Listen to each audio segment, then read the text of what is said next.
day had broken cold and grey, exceedingly cold and grey, when the man turned aside from the main Yukon Trail and climbed the high earth bank, where a dim and little traveled trail led eastward through the fat spruce timberland.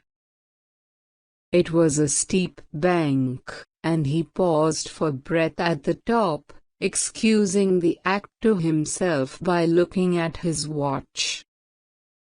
It was 9 o'clock. There was no sun nor hint of sun, though there was not a cloud in the sky. It was a clear day, and yet there seemed an intangible pall over the face of things, a subtle gloom that made the day dark, and that was due to the absence of sun. This fact did not worry the man. He was used to the lack of sun. It had been days since he had seen the sun, and he knew that a few more days must pass before that cheerful orb, due south, would just peep above the skyline and dip immediately from view. The man flung a look back along the way he had come. The Yukon lay a mile wide and hidden under 3 feet of ice. On top of this ice were as many feet of snow. It was all pure white, rolling in gentle undulations where the ice jams of the freeze-up had formed. North and south, as far as his eye could see, it was unbroken white, save for a dark hairline that curved and twisted from around the spruce-covered island to the south, and that curved and twisted away into the north, where it disappeared behind another spruce-covered island.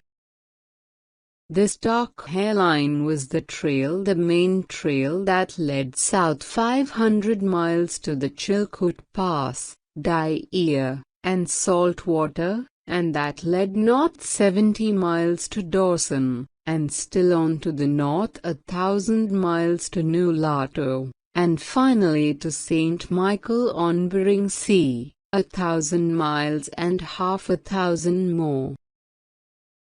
But all this, the mysterious, far-reaching hairline trail, the absence of sun from the sky, the tremendous cold, and the strangeness and weirdness of it all made no impression on the man. It was not because he was long used to it. He was a newcomer in the land, a Chechaquo, and this was his first winter. The trouble with him was that he was without imagination. He was quick and alert in the things of life, but only in the things, and not in the significances. 50 degrees below zero meant 80-odd degrees of frost. Such fact impressed him as being cold and uncomfortable, and that was all.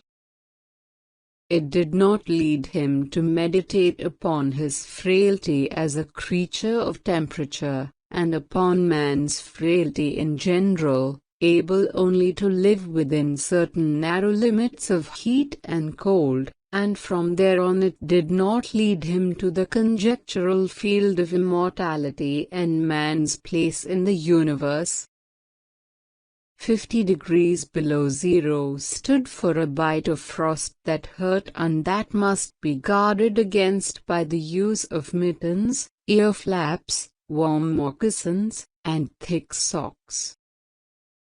50 degrees below zero was to him just precisely 50 degrees below zero. That there should be anything more to it than that was a thought that never entered his head. As he turned to go on, he spat speculatively.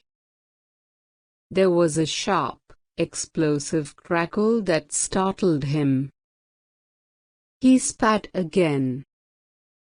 And again, in the air, before it could fall to the snow, the spittle crackled. He knew that at 50 below spittle crackled on the snow, but this spittle had crackled in the air. Undoubtedly it was colder than 50 below. How much colder he did not know. But the temperature did not matter. He was bound for the old claim on the left fork of Henderson Creek, where the boys were already. They had come over across the divide from the Indian Creek country, while he had come the roundabout way to take a look at the possibilities of getting out logs in the spring from the islands in the Yukon. He would be into camp by 6 o'clock, a bit after dark, it was true, but the boys would be there, a fire would be going, and a hot supper would be ready. As for lunch, he pressed his hand against the protruding bundle under his jacket. It was also under his shirt, wrapped up in a handkerchief and lying against the naked skin. It was the only way to keep the biscuits from freezing. He smiled agreeably to himself as he thought of those biscuits, each cut open and soaked in bacon grease, and each enclosing a generous slice of fried bacon. He plunged in among the big spruce trees. The trail was faint. A foot of snow had fallen since the last sled had passed over, and he was glad he was without a sled, traveling light. In fact, he carried nothing but the lunch wrapped in the handkerchief. He was surprised, however, at the cold. It certainly was cold, he concluded, as he rubbed his numbed nose and cheekbones with his mittened hand. He was a warm-whiskered man, but the hair on his face did not protect the high cheekbones and the eager nose that thrust itself aggressively into the frosty air. At the man's heels trotted a dog, a big native husky, the proper wolf dog, grey-coated and without any visible or temperamental difference from its brother, the wild wolf. The animal was depressed by the tremendous cold. It knew that it was no time for traveling. Its instinct told it to truer tale than was told to the man by the man's judgment. In reality, it was not merely colder than 50 below zero, it was colder than 60 below, than 70 below. It was 75 below zero. Since the freezing point is 32 above zero, it meant that 107 degrees of frost obtained. The dog did not know anything about thermometers. Possibly in its brain there was no sharp consciousness of a condition of very cold such as was in the man's brain. But the brute had its instinct. It experienced a vague but menacing apprehension that subdued it and made it slink along at the man's heels, and that made it question eagerly every unwanted movement of the man as if expecting him to go into camp or to seek shelter somewhere and build a fire.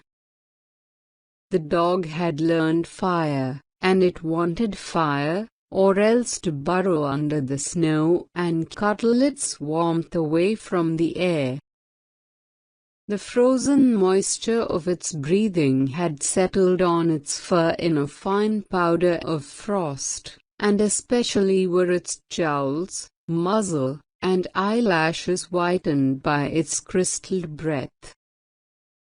The man's red beard and moustache were likewise frosted, but more solidly, the deposit taking the form of ice and increasing with every warm, moist breath he exhaled.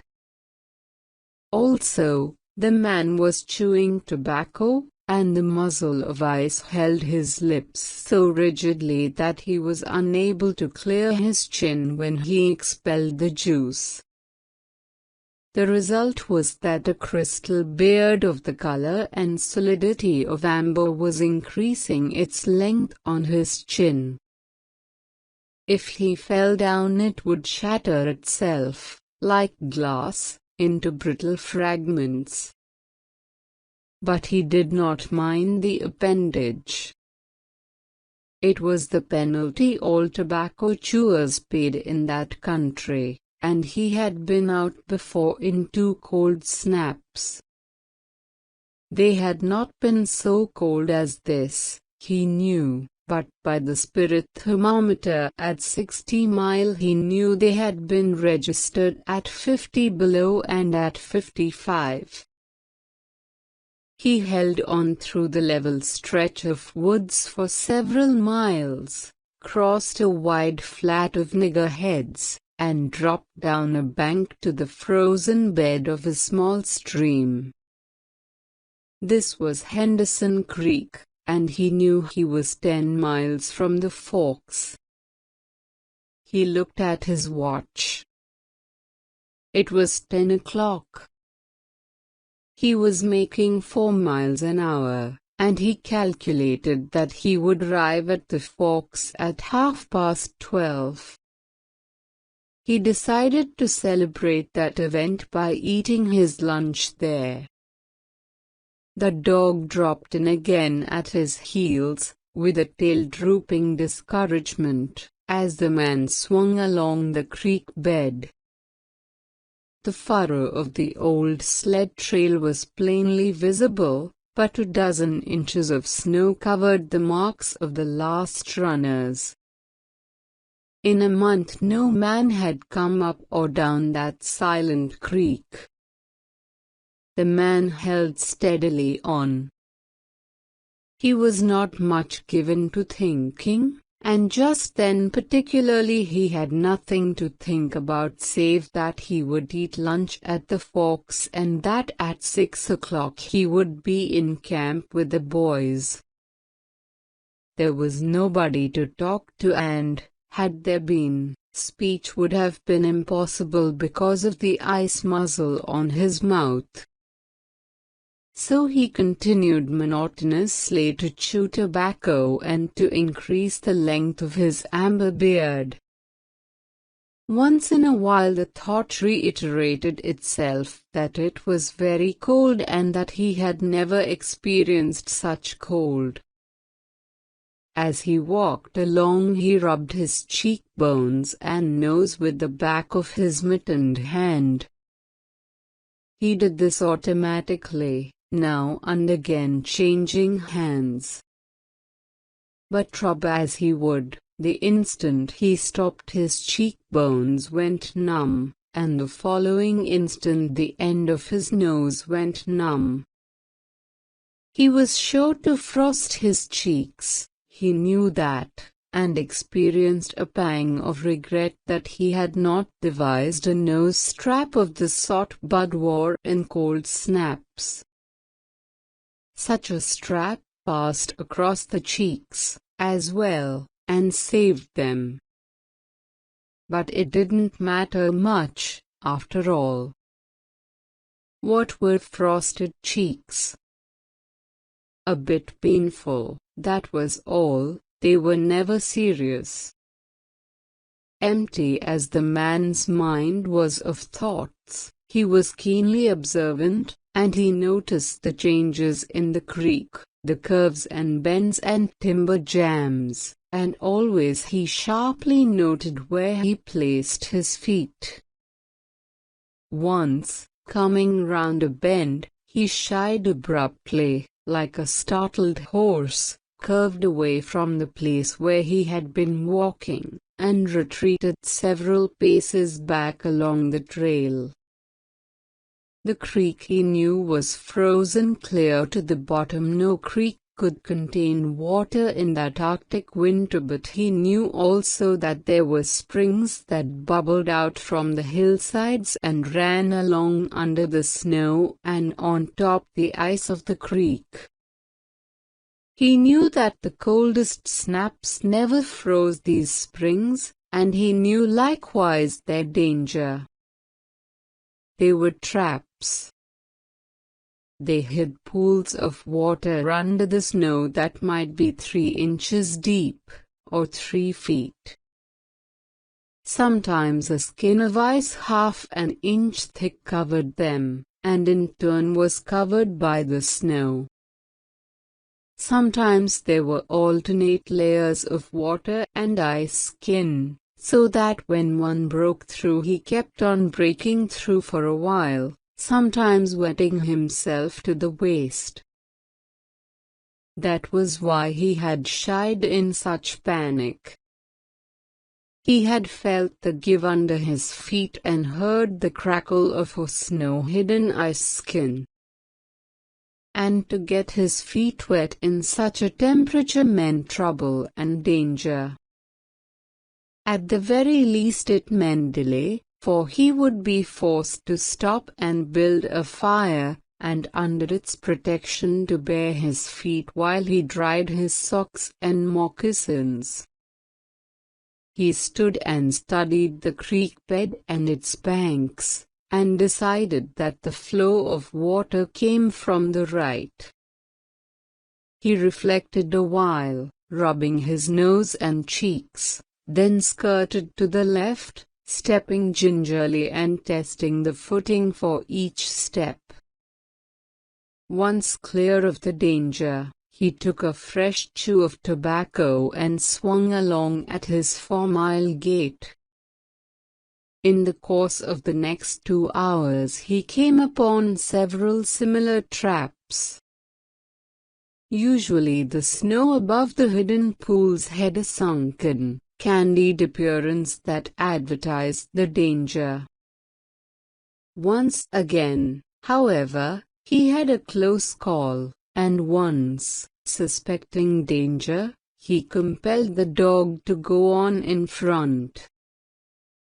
The dog did not want to go. It hung back until the man shoved it forward, and then it went quickly across the white, unbroken surface. Suddenly it broke through, floundered to one side, and got away to firmer footing. It had wet its 4 feet and legs, and almost immediately the water that clung to it turned to ice.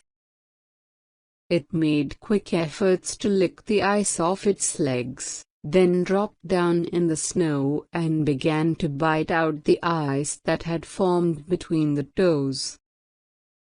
This was a matter of instinct. To permit the ice to remain would mean sore feet. It did not know this. It merely obeyed the mysterious prompting that rose from the deep crypts of its being. But the man knew, having achieved a judgment on the subject, and he removed the mitten from his right hand and helped tear out the ice particles. He did not expose his fingers more than a minute, and was astonished at the swift numbness that smote them. It certainly was cold. He pulled on the mitten hastily, and beat the hand savagely across his chest. At 12 o'clock the day was at its brightest. Yet the sun was too far south on its winter journey to clear the horizon. The bulge of the earth intervened between it and Henderson Creek, where the man walked under a clear sky at noon and cast no shadow. At 12:30, to the minute, he arrived at the forks of the creek. He was pleased at the speed he had made. If he kept it up, he would certainly be with the boys by 6. He unbuttoned his jacket and shirt and drew forth his lunch. The action consumed no more than a quarter of a minute, yet in that brief moment the numbness laid hold of the exposed fingers. He did not put the mitten on, but, instead, struck the fingers a dozen sharp smashes against his leg. Then he sat down on a snow-covered log to eat.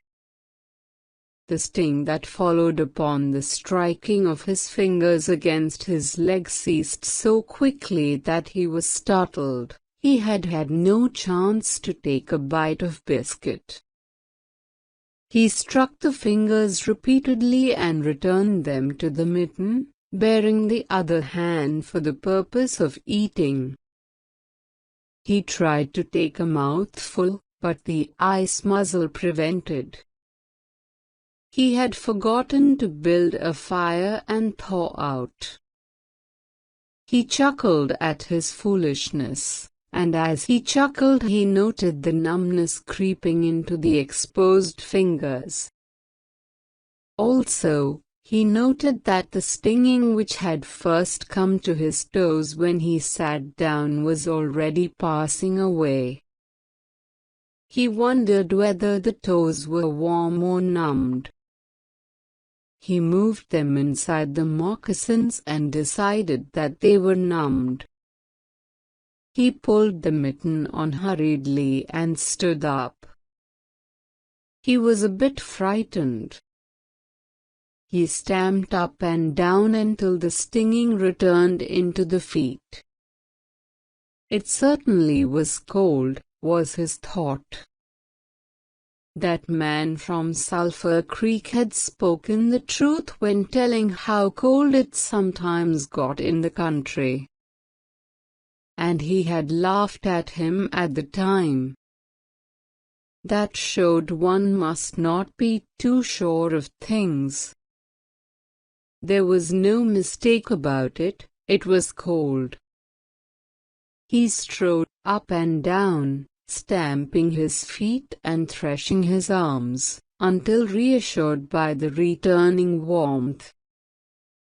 Then he got out matches and proceeded to make a fire. From the undergrowth, where high water of the previous spring had lodged a supply of seasoned twigs, he got his firewood. Working carefully from a small beginning, he soon had a roaring fire, over which he thawed the ice from his face and in the protection of which he ate his biscuits. For the moment the cold of space was outwitted.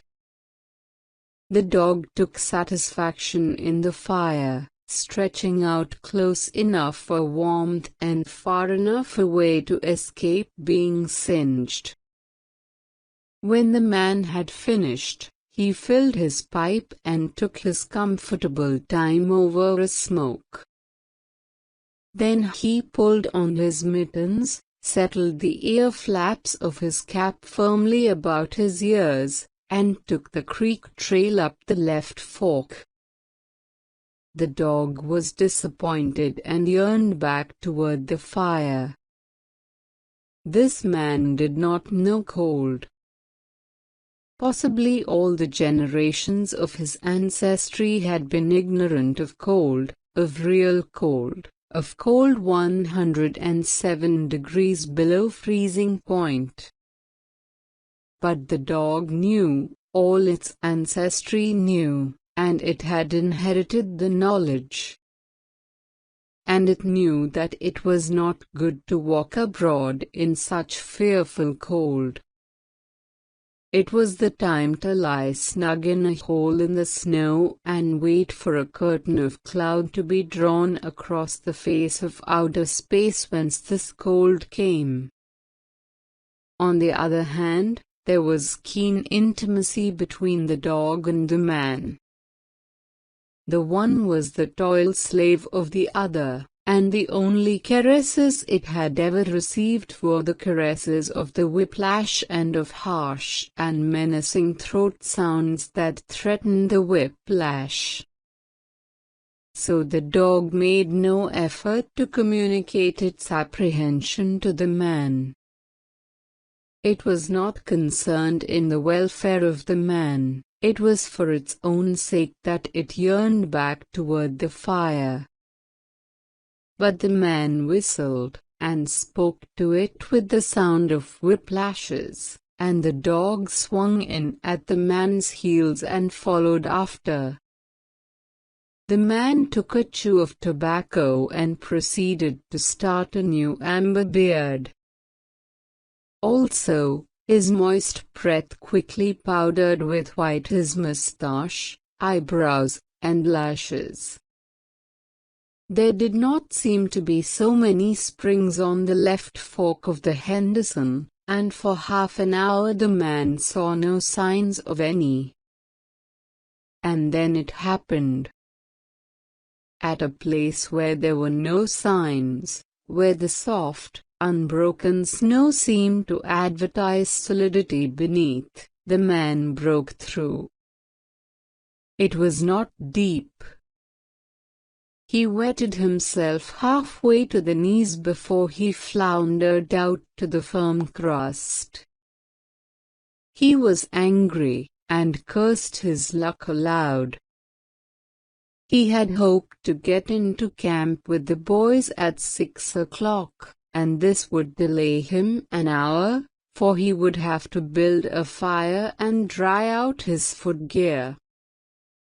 This was imperative at that low temperature, he knew that much, and he turned aside to the bank, which he climbed. On top, tangled in the underbrush about the trunks of several small spruce trees, was a high-water deposit of dry firewood sticks and twigs principally, but also larger portions of seasoned branches and fine, dry, last year's grasses. He threw down several large pieces on top of the snow. This served for a foundation and prevented the young flame from drowning itself in the snow it otherwise would melt. The flame he caught by touching a match to a small shred of birch bark that he took from his pocket. This burned even more readily than paper. Placing it on the foundation, he fed the young flame with wisps of dry grass and with the tiniest dry twigs. He worked slowly and carefully, keenly aware of his danger. Gradually, as the flame grew stronger, he increased the size of the twigs with which he fed it. He squatted in the snow, pulling the twigs out from their entanglement in the brush and feeding directly to the flame. He knew there must be no failure. When it is 75 below zero, a man must not fail in his first attempt to build a fire, that is, if his feet are wet. If his feet are dry, and he fails, he can run along the trail for half a mile and restore his circulation. But the circulation of wet and freezing feet cannot be restored by running when it is 75 below. No matter how fast he runs, the wet feet will freeze the harder. All this the man knew. The old-timer on Sulphur Creek had told him about it the previous fall, and now he was appreciating the advice. Already all sensation had gone out of his feet.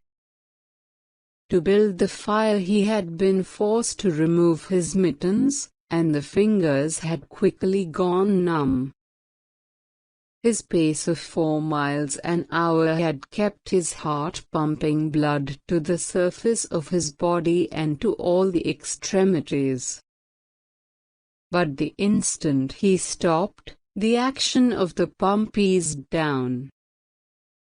The cold of space smote the unprotected tip of the planet, and he, being on that unprotected tip, received the full force of the blow. The blood of his body recoiled before it.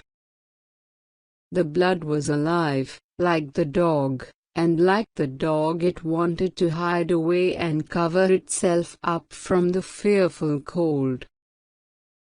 So long as he walked 4 miles an hour, he pumped that blood, willy-nilly, to the surface, but now it ebbed away and sank down into the recesses of his body. The extremities were the first to feel its absence. His wet feet froze the faster, and his exposed fingers numbed the faster, though they had not yet begun to freeze. Nose and cheeks were already freezing, while the skin of all his body chilled as it lost its blood. But he was safe. Toes and nose and cheeks would be only touched by the frost, for the fire was beginning to burn with strength. He was feeding it with twigs the size of his finger. In another minute he would be able to feed it with branches the size of his wrist, and then he could remove his wet footgear, and, while it dried, he could keep his naked feet warm by the fire, rubbing them at first, of course, with snow. The fire was a success. He was safe.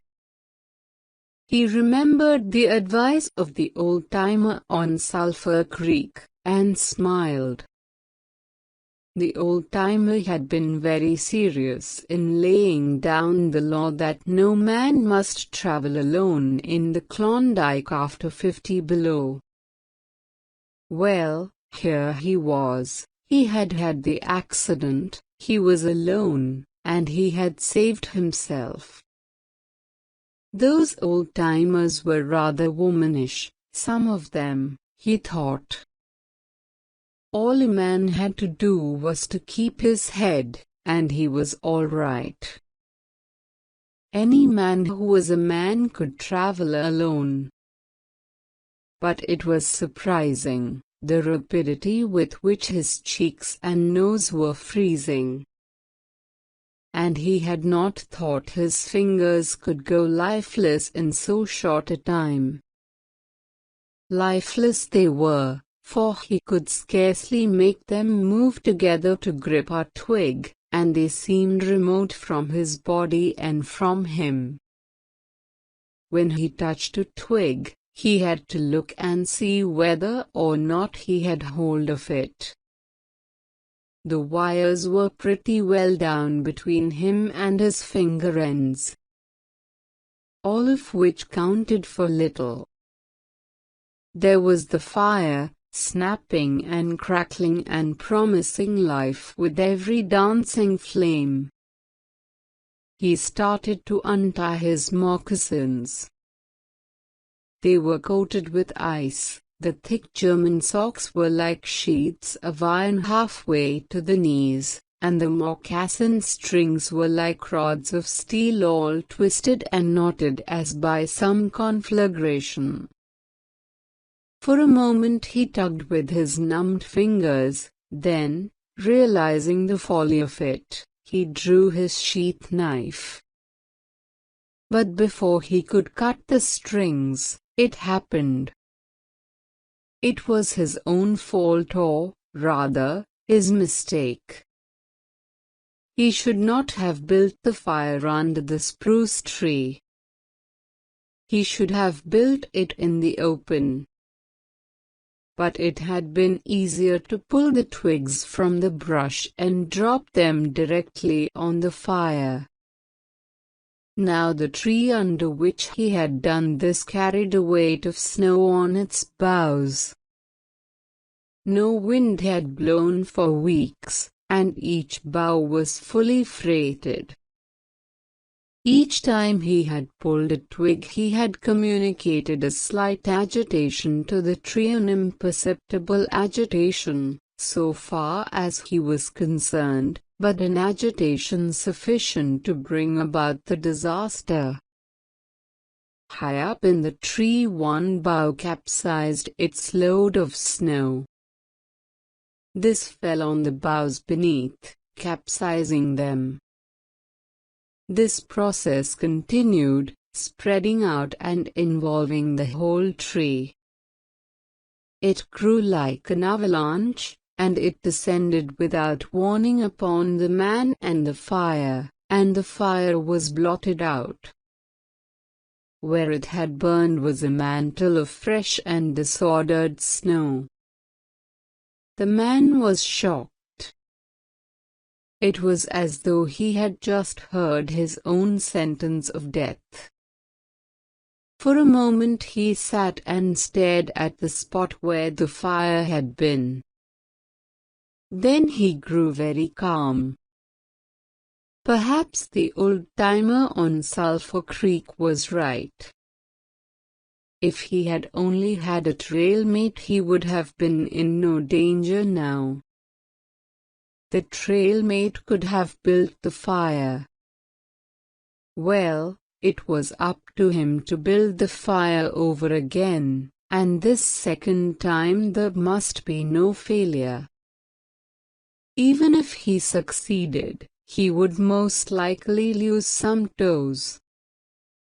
His feet must be badly frozen by now, and there would be some time before the second fire was ready.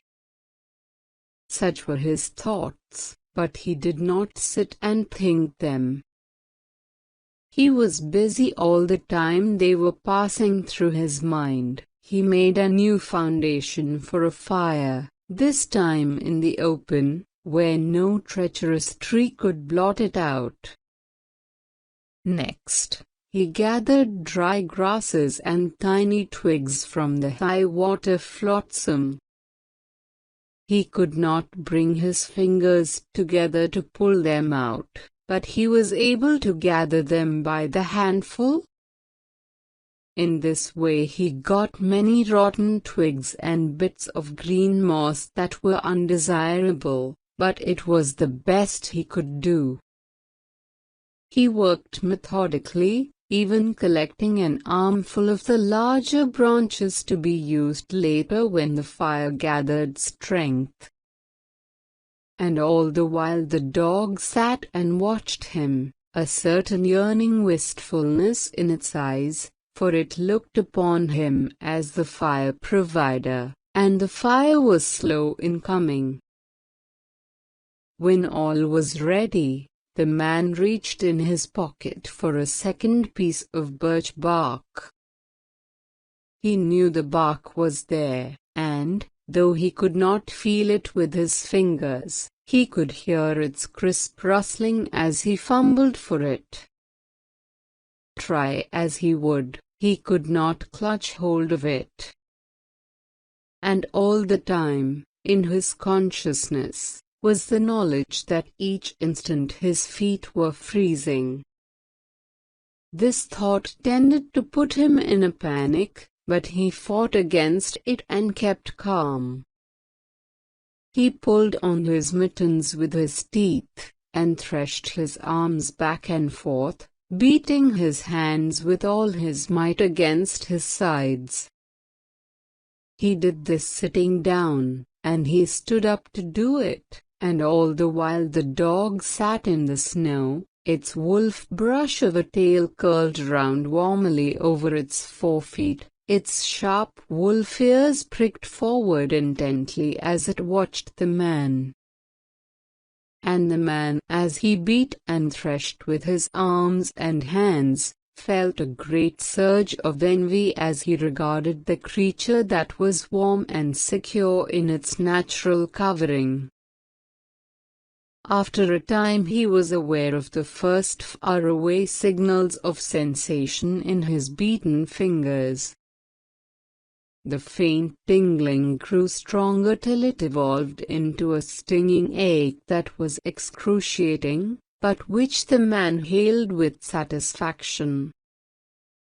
He stripped the mitten from his right hand and fetched forth the birch bark. The exposed fingers were quickly going numb again. Next he brought out his bunch of sulphur matches. But the tremendous cold had already driven the life out of his fingers. In his effort to separate one match from the others, the whole bunch fell in the snow. He tried to pick it out of the snow, but failed. The dead fingers could neither touch nor clutch. He was very careful. He drove the thought of his freezing feet, and nose, and cheeks, out of his mind, devoting his whole soul to the matches. He watched, using the sense of vision in place of that of touch, and when he saw his fingers on each side the bunch, he closed them, that is, he willed to close them, for the wires were drawn, and the fingers did not obey. He pulled the mitten on the right hand, and beat it fiercely against his knee.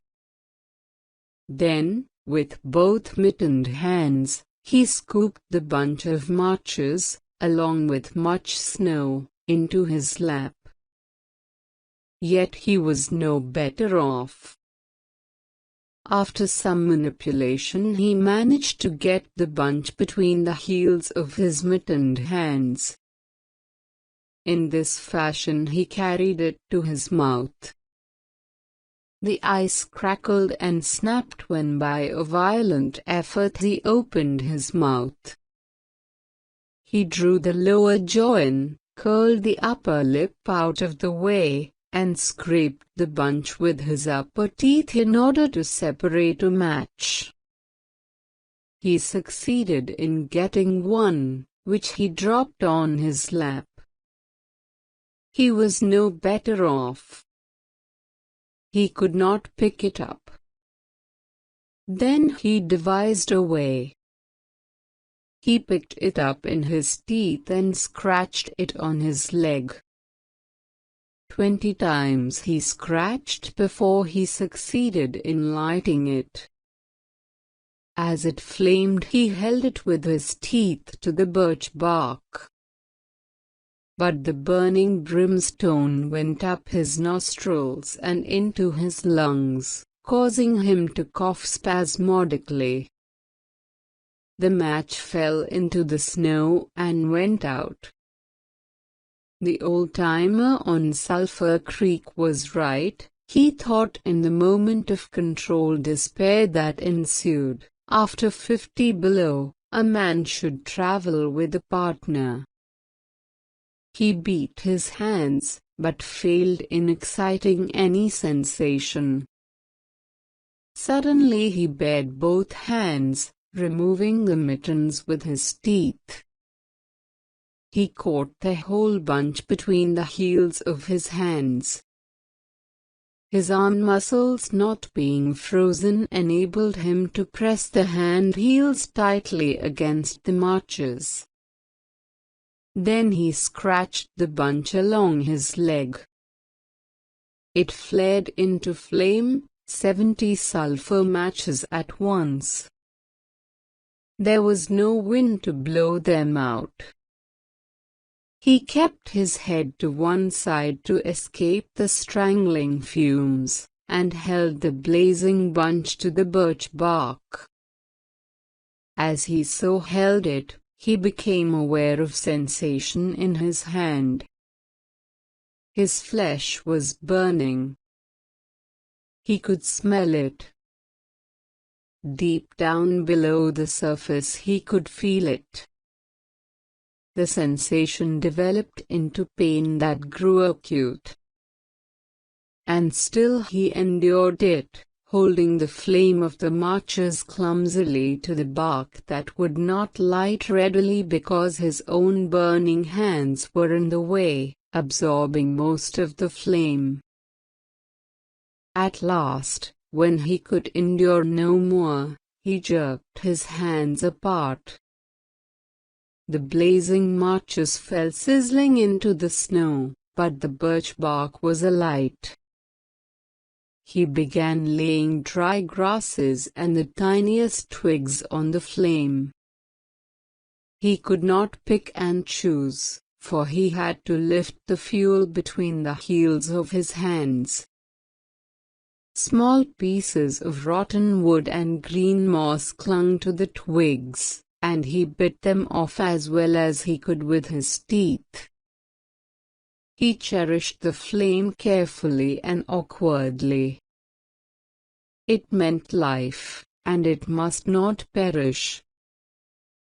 The withdrawal of blood from the surface of his body now made him begin to shiver, and he grew more awkward. A large piece of green moss fell squarely on the little fire. He tried to poke it out with his fingers, but his shivering frame made him poke too far, and he disrupted the nucleus of the little fire, the burning grasses and tiny twigs separating and scattering. He tried to poke them together again, but in spite of the tenseness of the effort, his shivering got away with him, and the twigs were hopelessly scattered. Each twig gushed a puff of smoke and went out. The fire provider had failed.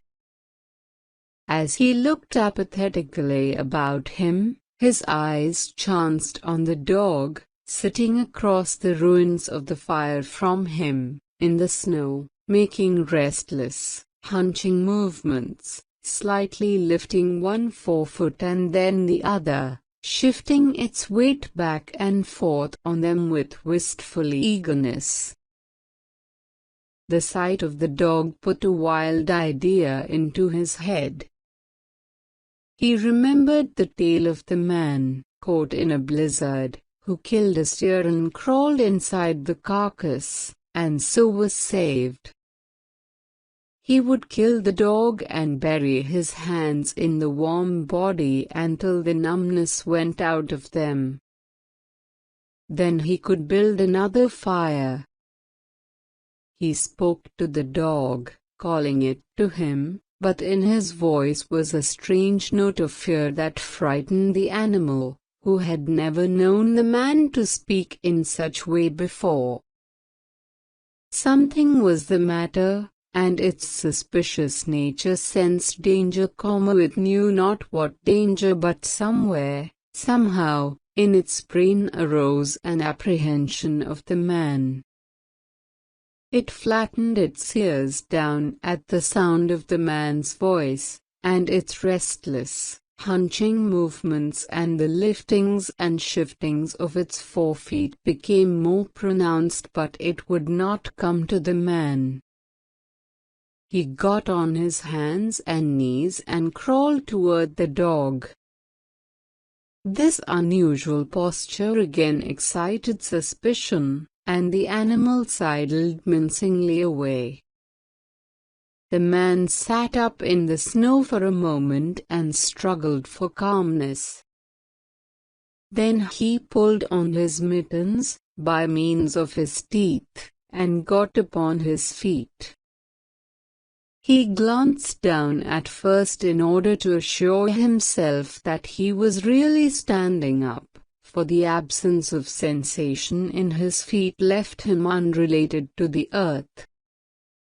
His erect position in itself started to drive the webs of suspicion from the dog's mind, and when he spoke peremptorily, with the sound of whiplashes in his voice, the dog rendered its customary allegiance and came to him. As it came within reaching distance, the man lost his control. His arms flashed out to the dog, and he experienced genuine surprise when he discovered that his hands could not clutch, that there was neither bend nor feeling in the lingers. He had forgotten for the moment that they were frozen and that they were freezing more and more.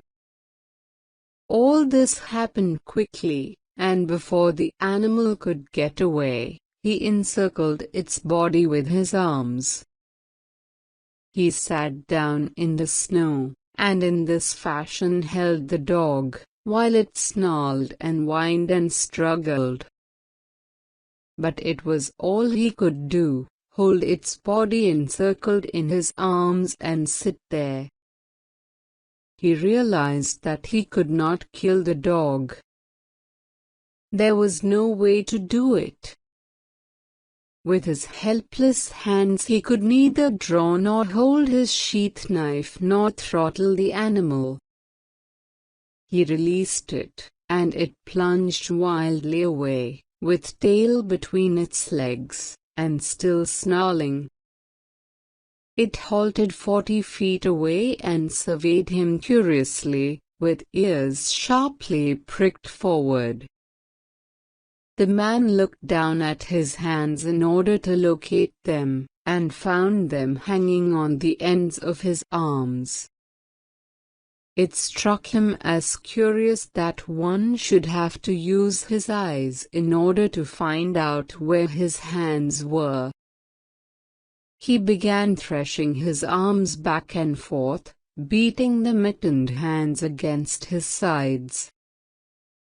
He did this for 5 minutes, violently, and his heart pumped enough blood up to the surface to put a stop to his shivering. But no sensation was aroused in the hands. He had an impression that they hung like weights on the ends of his arms, but when he tried to run the impression down, he could not find it. A certain fear of death, dull and oppressive, came to him. This fear quickly became poignant as he realized that it was no longer a mere matter of freezing his fingers and toes, or of losing his hands and feet, but that it was a matter of life and death with the chances against him. This threw him into a panic, and he turned and ran up the creek bed along the old, dim trail. The dog joined in behind and kept up with him. He ran blindly, without intention, in fear such as he had never known in his life. Slowly, as he plowed and floundered through the snow, he began to see things again: the banks of the creek, the old timber jams, the leafless aspens, and the sky. The running made him feel better. He did not shiver. Maybe, if he ran on, his feet would thaw out, and, anyway, if he ran far enough, he would reach camp and the boys. Without doubt he would lose some fingers and toes and some of his face, but the boys would take care of him, and save the rest of him when he got there. And at the same time there was another thought in his mind that said he would never get to the camp and the boys, that it was too many miles away, that the freezing had too great a start on him, and that he would soon be stiff and dead. This thought he kept in the background and refused to consider. Sometimes it pushed itself forward and demanded to be heard, but he thrust it back and strove to think of other things. It struck him as curious that he could run at all on feet so frozen that he could not feel them when they struck the earth and took the weight of his body. He seemed to himself to skim along above the surface and to have no connection with the earth. Somewhere he had once seen a winged Mercury, and he wondered if Mercury felt as he felt when skimming over the earth. His theory of running until he reached camp and the boys had one flaw in it: he lacked the endurance. Several times he stumbled, and finally he tottered, crumpled up, and fell. When he tried to rise, he failed. He must sit and rest, he decided, and next time he would merely walk and keep on going. As he sat and regained his breath, he noted that he was feeling quite warm and comfortable. He was not shivering, and it even seemed that a warm glow had come to his chest and trunk. And yet, when he touched his nose or cheeks, there was no sensation. Running would not thaw them out. Nor would it thaw out his hands and feet. Then the thought came to him that the frozen portions of his body must be extending. He tried to keep this thought down, to forget it, to think of something else. He was aware of the panicky feeling that it caused, and he was afraid of the panic. But the thought asserted itself, and persisted, until it produced a vision of his body totally frozen. This was too much, and he made another wild run along the trail. Once he slowed down to a walk, but the thought of the freezing extending itself made him run again. And all the time the dog ran with him, at his heels. When he fell down a second time, it curled its tail over its forefeet and sat in front of him, facing him curiously eager and intent. The warmth and security of the animal angered him, and he cursed it till it flattened down its ears appeasingly. This time the shivering came more quickly upon the man. He was losing in his battle with the frost. It was creeping into his body from all sides. The thought of it drove him on, but he ran no more than 100 feet, when he staggered and pitched headlong. It was his last panic. When he had recovered his breath and control, he sat up and entertained in his mind the conception of meeting death with dignity. However, the conception did not come to him in such terms. His idea of it was that he had been making a fool of himself, running around like a chicken with its head cut off. Such was the simile that occurred to him.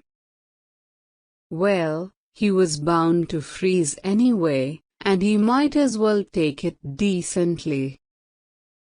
With this newfound peace of mind came the first glimmerings of drowsiness. A good idea, he thought, to sleep off to death. It was like taking an anesthetic. Freezing was not so bad as people thought. There were lots worse ways to die. He pictured the boys finding his body next day. Suddenly he found himself with them, coming along the trail and looking for himself. And, still with them, he came around a turn in the trail and found himself lying in the snow. He did not belong with himself anymore, for even then he was out of himself, standing with the boys and looking at himself in the snow. It certainly was cold, was his thought. When he got back to the States, he could tell the folks what real coal was. He drifted on from this to a vision of the old-timer on Sulphur Creek. He could see him quite clearly, warm and comfortable, and smoking a pipe. "You were right, old horse, you were right," the man mumbled to the old-timer of Sulphur Creek.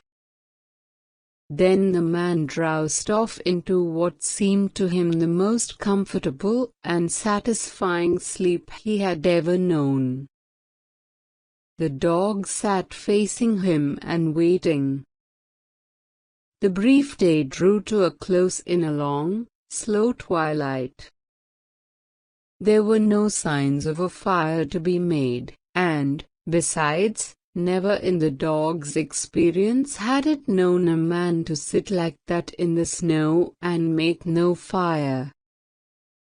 As the twilight drew on, its eager yearning for the fire mastered it, and with a great lifting and shifting of forefeet, it whined softly, then flattened its ears down in anticipation of being chidden by the man.